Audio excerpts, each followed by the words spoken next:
Good morning, Tim Sykes here. We have another crazy day with literally a dozen stocks in play. A little bit overwhelming, but some good opportunities, and I want to get to them in a second. First, I have to tell you about this opportunity. This will probably be gone in the next day or two.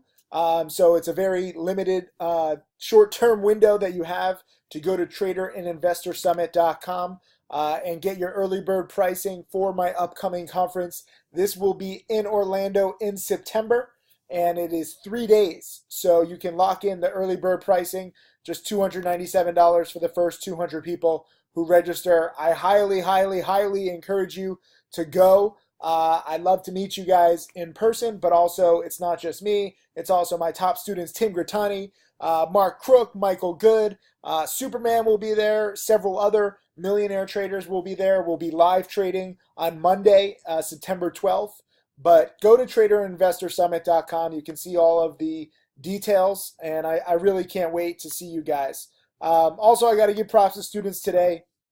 Just real quickly, Castle Trading, first $1,000 win. This is always a great, great day. You know, whenever you hit a milestone and you start seeing the world in a new light. I remember the first time I made 100,000 in a day when I was a freshman in college. That was kind of crazy, and it helps you understand the beauty of stock trading and what's possible. So whether you make your first 100, your first 1,000, your first 10,000, your first 100,000, even if it's a first million, whatever it is, milestones really help you understand, and they should be celebrated. So congrats, Castles Trading.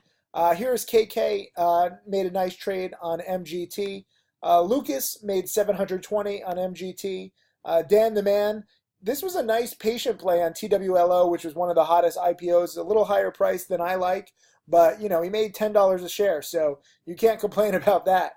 Here's Vincent. This is the trade that I basically did. CRCM. Vincent actually exited a little nicer, a little higher than I did, but he made a few $100s in a few minutes. Here is Michael. He also made $900 today. Sniper Trades made a quick 400. I already talked about Vincent. Lauren, I love this. She had some patience. She missed the spike on GBR the other day, so she shorted a little bit. And this is what you can do with all of these stocks. If you ever miss a spike on a speculative stock, I'm not just saying short anything, but on like a speculative stock like GBR, you can flip it around and you can try and profit on the way down. And this is a very nice screenshot of her having patience, just holding 2 days, shorting at 305 and covering at 208, making 30%. Just a few $100, but that adds up over time. And then also Matt, just first ever trade, buying the pump WRIT, 113 to 130. And I told him, very nice, but trading pumps is very risky. So you got to be careful, Matt. But congrats. Let me start off. I guess I'll start off with WRIT. Let's talk about pumps. These are blatant pumps that are being promoted right now. The charts look manipulated. They look impossible because they are manipulated. They are impossible. No good company ever goes from 40 cents to $1.40 in 4 days. But don't worry about good versus bad companies. Focus on the price action. I know there's a whole little group of short sellers, and they're cynical, and they all look like Yoda, and they live in huts, and they think that you should never buy pumps and you should never buy crappy companies. And that's just stupid. I made my first million buying the worst companies you've ever heard of. Pumps work, especially right now in this market as we're learning. And if you can time it right, you can bank. WRIT is the hottest pump right now. Good job, promoters. VMRI. This was the hottest pump last week. And guess what? I bought this out of $1.70 before it went to 340 the same day. Or was it the next day? No, I guess it was the next day, yeah. So 24-hour period, you could have doubled your money. Did I capture the 100% win? No, because when I trade pumps, I am scared as fuck, okay? I got out with 1/10 of the potential profits of what I could have, should have made. But at the same time, I still had profits, and there was actually a lot more money to be made on the downside. So I don't mind being cautious.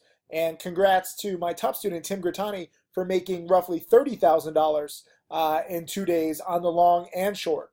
I think he actually might even be up a little more now. But Awesome, awesome example. This is straight out of my penny stocking framework DVD. So if you want less choppy plays, I mean, talking about MGT right now, this is a choppy, choppy play.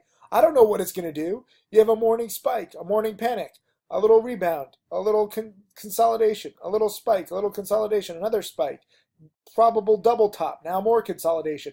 I mean, it's like every pattern in the world all condensed into 2 hours of trading. I don't like it. I don't trust MGT. If we're talking about pumps, WRIT is the biggest pump right now. VMRI was a big pump. And MGT, I would have to place, third place on the bronze medal for the biggest pumps right now, even though it's not your typical pump, even though, you have a successful businessman, John McAfee, behind it. I mean, they're putting out more press releases than I have ever seen any company ever do. That's not a pump. I've seen a lot of press releases from pumps. And you have to ask, why are they putting out so many press releases?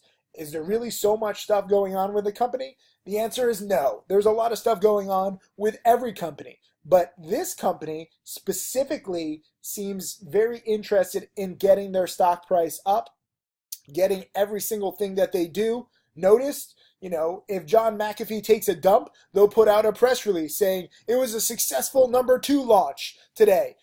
That's how insane this press release machine is. And MGT says that they're going into Bitcoin and cryptocurrency and all this security.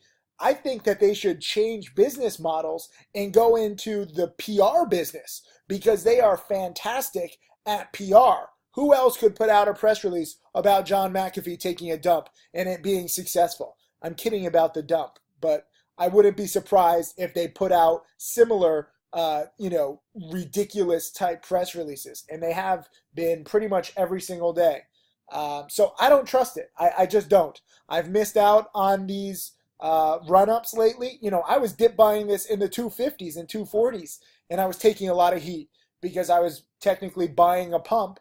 But I like buying pumps when they're down 50% and they look like they have a solid base. There's absolutely nothing wrong with buying this in the 240s or 250s. Don't listen to those little introverted, non-transparent Yoda short sellers of the world where they never buy anything. And guess what? That's why they're poor as fuck and weird as fuck. And I have to swear I'm sorry because I'm really pissed off due to all the narrow-mindedness going around where you should never buy penny stocks. You should never buy on dips. Screw that, okay? You should never buy bad companies. Trade the price action, whatever you can do. If you're dip buying MGT like I was here in the 240s and 250s several times, even though, I was a little too early, I didn't hold for the 3s and now the 4s, it shows that I'm on the right track. And guess what? If I'm wrong, it's not the end of the world. You cut losses quickly if support fails. So it is a solid risk-reward scenario. That's all you can do in trading is take solid risk-reward scenarios again and again and again. And sometimes you're going to be wrong. Let me talk about my trade this morning on CMCM. Not CMCM, CRCM. Sorry, too many tickers. This is Care.com, kind of like an Uber for babysitters, kind of a cool business model. And Google just invested their first investment in a public company. And you got to believe that they're probably going to eventually, take them over. But this stock is up huge. I mean, it's up 40%. This is not a small company. But when the news was announced yesterday, it went pretty much to the 9s and then the 10s. And late when you really could have gotten a position, it was already up to 12. And then pre-market today it was up to 12, 12.20, 12.30 even. I did not want to chase it because when you have this kind of a gap, I don't care if Google's investing. I don't care if John McAfee is investing. I don't care if Jesus is investing. I don't know how it's going to react when the real volume comes in. And so the only play for this is to dip buy it on a big dip. And that's exactly what we happened. We got a nice little morning spike right at the market open. It opened at around 1160, 1170 and immediately spiked to 12 and then ran into a wall. And that wall has held all day. This is like the ice wall in Game of Thrones where the White Walkers are not going to, pass through this wall. And unless, Bran screws it up like he already did once. But you want to dip buy into panic. This was the exact same pattern the other day on, what was it, OPTT, where I'm dip buying. I've done this a few times. I did this on, what was it, JVA a few weeks ago. When you have a stock that's up huge, you don't necessarily want to chase it right at the open. But if a big dip opens up, that increases your risk reward. And I actually nailed this with my dip buy here in the 1120s. You know, I could still be holding right now. But when you dip buy like this and then you get a spike back up to the 1180s, 1190s, I got a little lucky on this one. You know, part of the reason why it spiked so quickly is you see this big volume spike. It was mentioned on Fox Business, and they talked about the Google deal. So for me, I can't control when TV or any media report is going to come out. I think this was like 10 or 15 minutes after I bought, which was kind of cool. But if you're buying good news companies, you're probably going to have follow-up good news.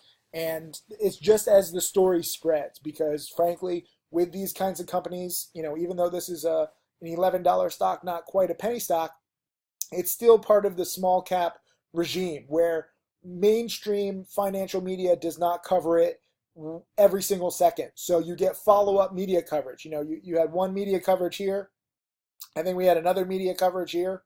And so if you can dip buy and not chase, and not like, you know, I would never buy this stock right now at 1190 or even 1180 because there's a solid wall at 12. Maybe if it can break this, you know, wall, then maybe I might buy. But that's probably not going to be until season 8, okay, if you go with my Game of Thrones analogy. And then the dragons will probably crush them anyway. So you have to be very careful with these walls. And the wall was at 12, and now the wall is at 1190.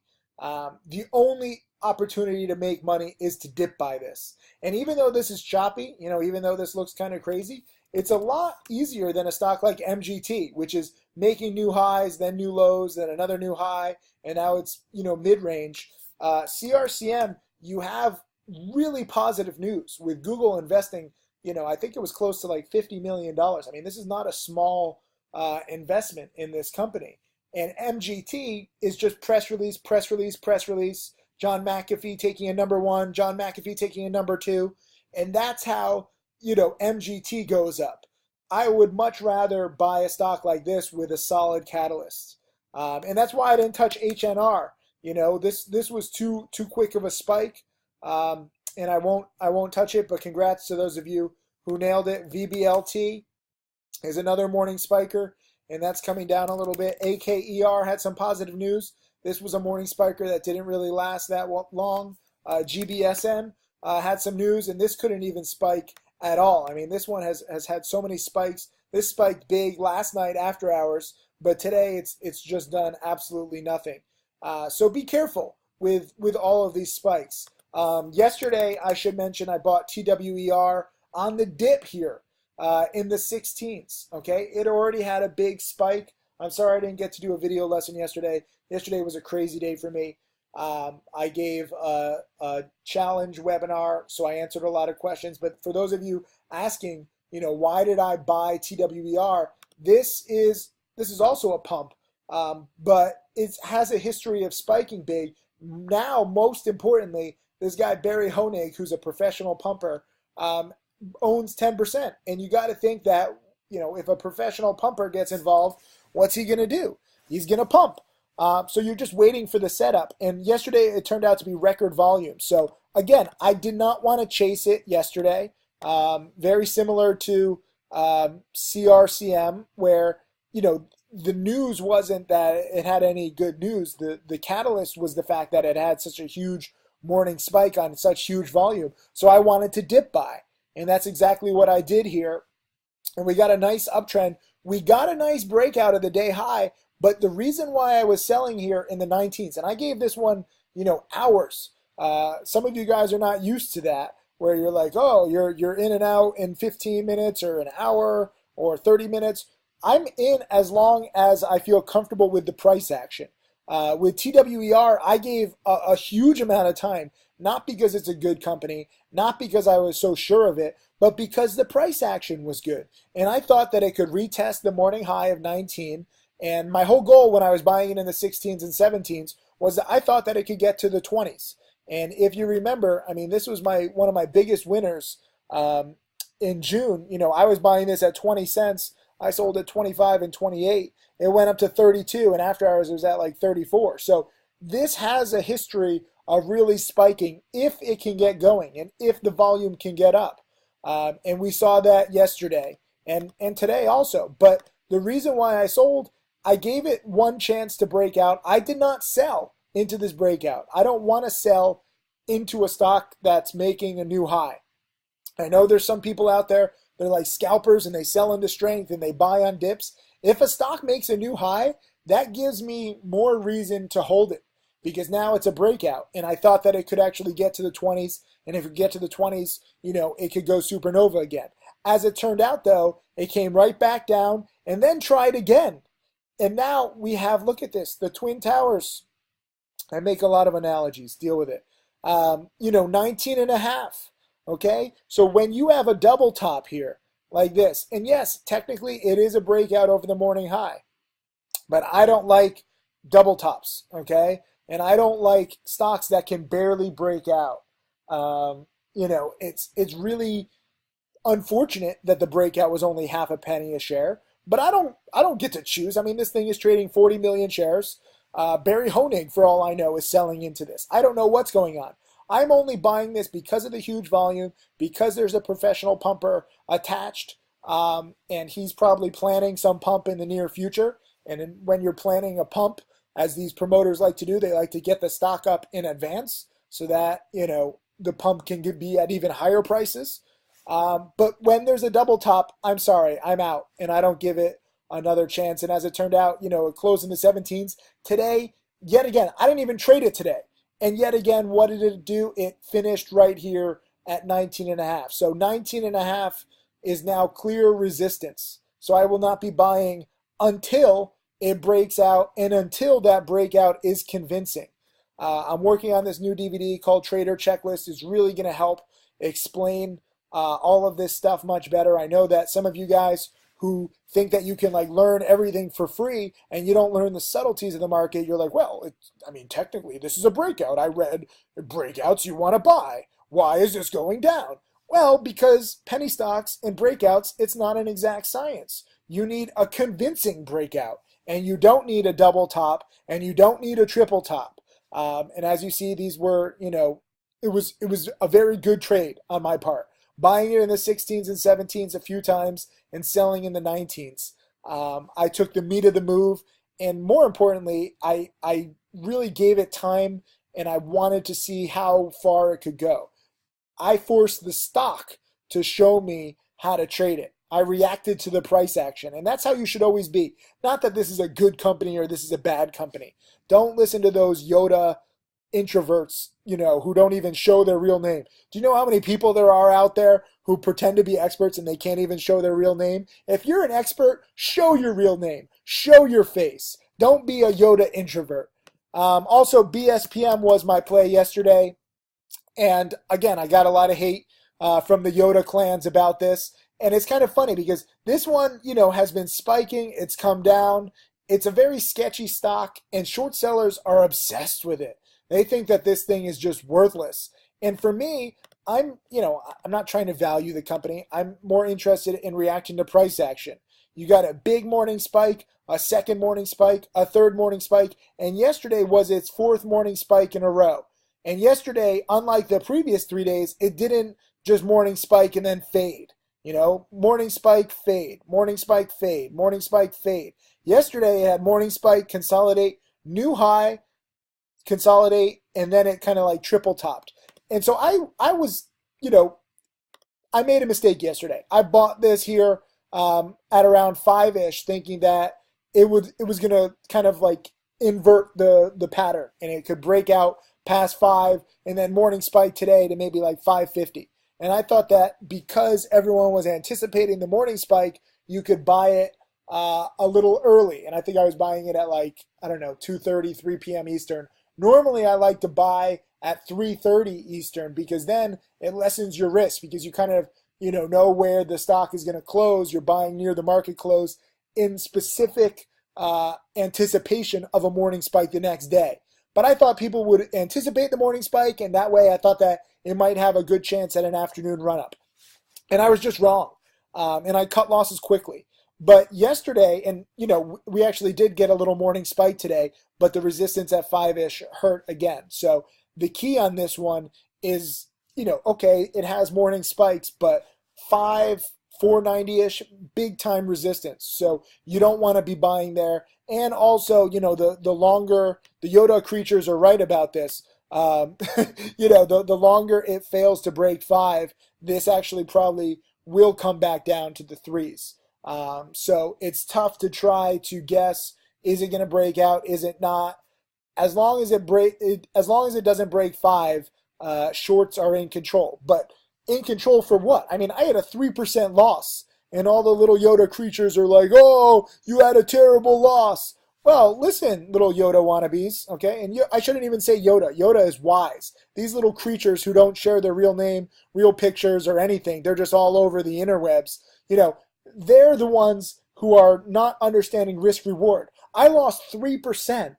Boo-hoo! Boo-hoo! 3% is fine, okay? TWER, I made nearly 20%. So if you can make 20% on a trade and be, for the most part, right for several, hours, pretty much the whole day, wrong about how far it could go, but pretty much right with the trend, and then lose 3% on a speculative trade, and I guess I could have held, BSPM overnight. What did it hit today?